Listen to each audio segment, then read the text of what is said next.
Yes, cash flowed to Clinton Foundation amid US Russian uranium deal. My latest Counter-Propa article highlights the US-Russia uranium deal that sent 20% uranium capacity to Russia. In 2015, the New York Times stated as the Russians gradually assumed control of uranium 1 in 3 separate transactions from 2009 to 2013, Canadian records show, a flow of cash made its way to the Clinton Foundation. Has Vox or PolitiFact analyzed this quote? Or just Trump's wild accusations? The next paragraph in this New York Times piece states, and shortly after the Russians announced their intention to acquire a majority stake in Uranium One, Mr. Clinton received $500,000 for a Moscow speech from a Russian investment bank with links to the Kremlin that was promoting Uranium One stock. Vox, PolitiFact, and others haven't commented on the two quotes above and have only pontificated against President Trump's awkwardly worded claims.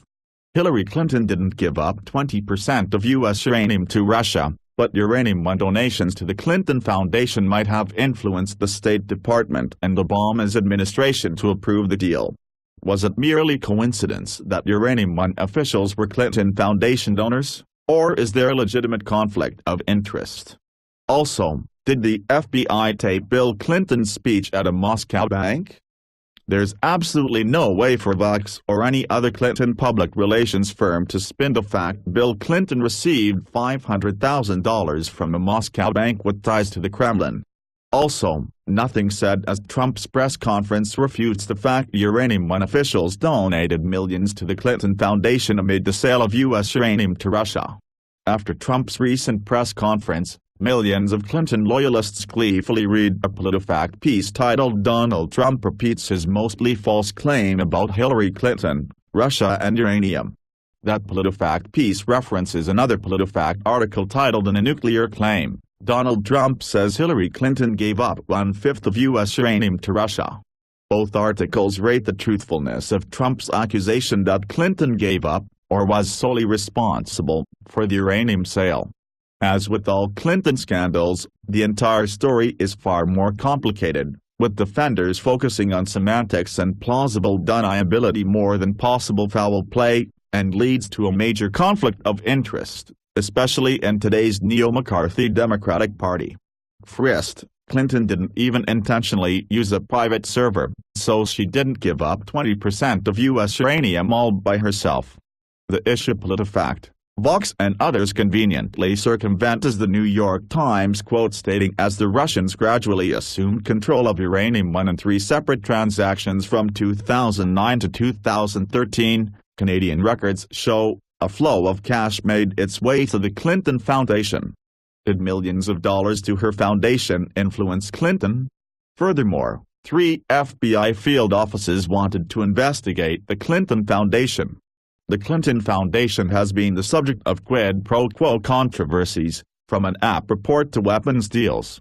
Last year's app report states millions in donations correlated with access to America's Secretary of State, at least 85 of 154 people from private interests who met or had phone conversations scheduled with Clinton while she led the State Department donated to her family charity or pledged commitments to its international programs, according to a review of State Department calendars released so far to the Associated Press. Combined, the 85 donors contributed as much as $156 million. At least 40 donated more than $100,000 each, and 20 gave more than $1 million. If you replace Clinton with Trump in the story above, how would Washington Post journalists react? 85 people give $156 million to Trump's foundation and nobody questions the transfer of money? This story, if Trump were the subject, would spark outrage today. Instead, Vox and others defended Clinton and denied any possible conflict to interest. As for the uranium deal, approved under an Obama administration that eventually sanctioned Russia for alleged election tampering, it's similar to Clinton's weapons deal scandal reported by the International Business Times. Read the International Business Times article titled "Clinton Foundation Donors Got Weapons Deals from Hillary Clinton's State Department." This all gets back to the PolitiFact articles. PolitiFact states the State Department did approve the Uranium One deal, but it didn't act unilaterally. And this is supposed to be a good thing.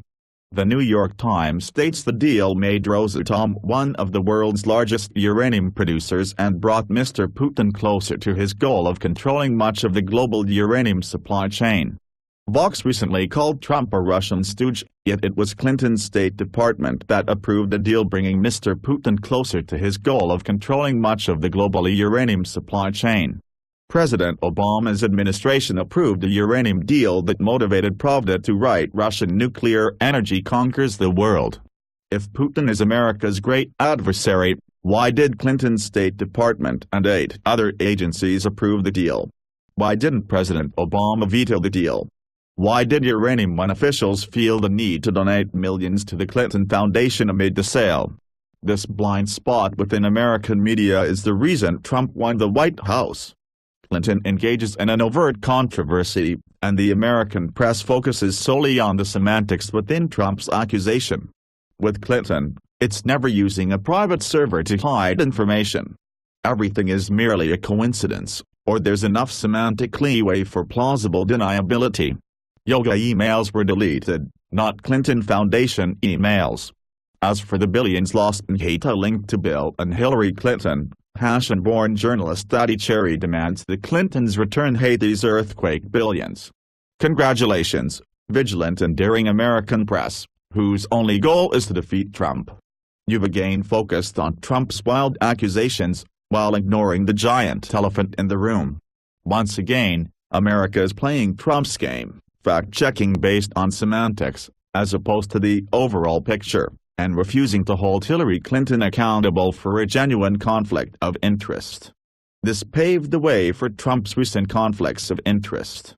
Sure, Hillary Clinton didn't give up 20% of U.S. uranium. Trump is wrong about Clinton giving the uranium to Putin. Also, it's 20% of U.S. uranium capacity. That's true. There, feel better now, DNC.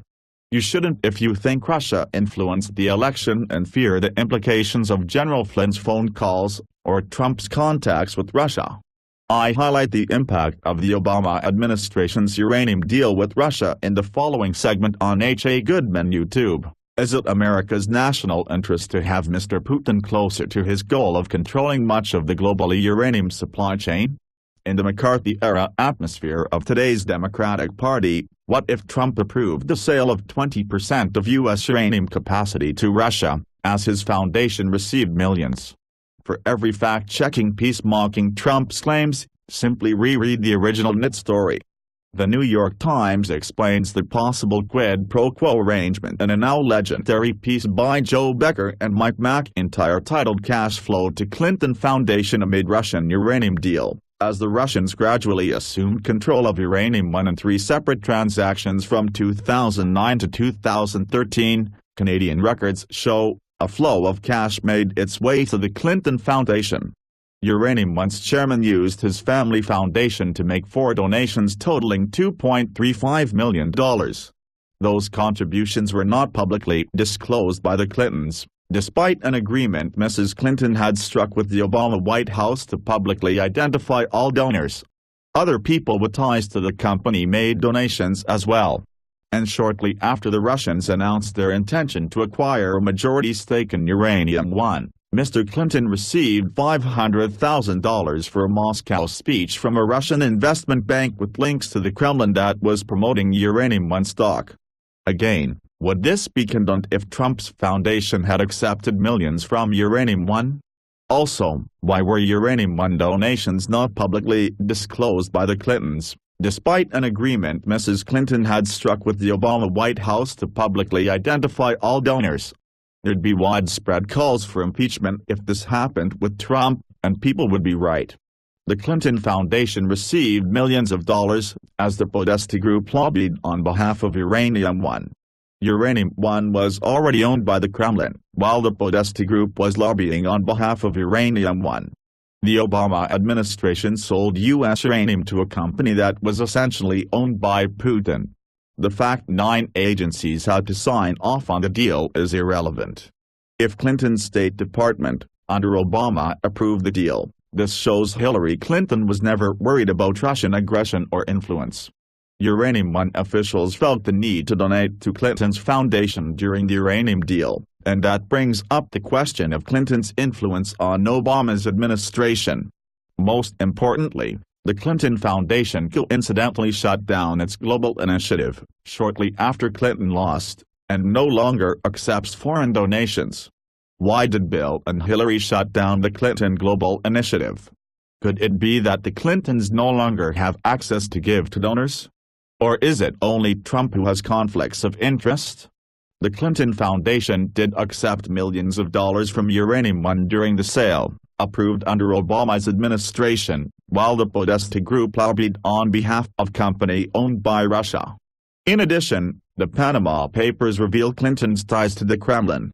Therefore, it's a fact Clinton and President Obama presided over the sale of 20% of U.S. uranium capacity to Russia.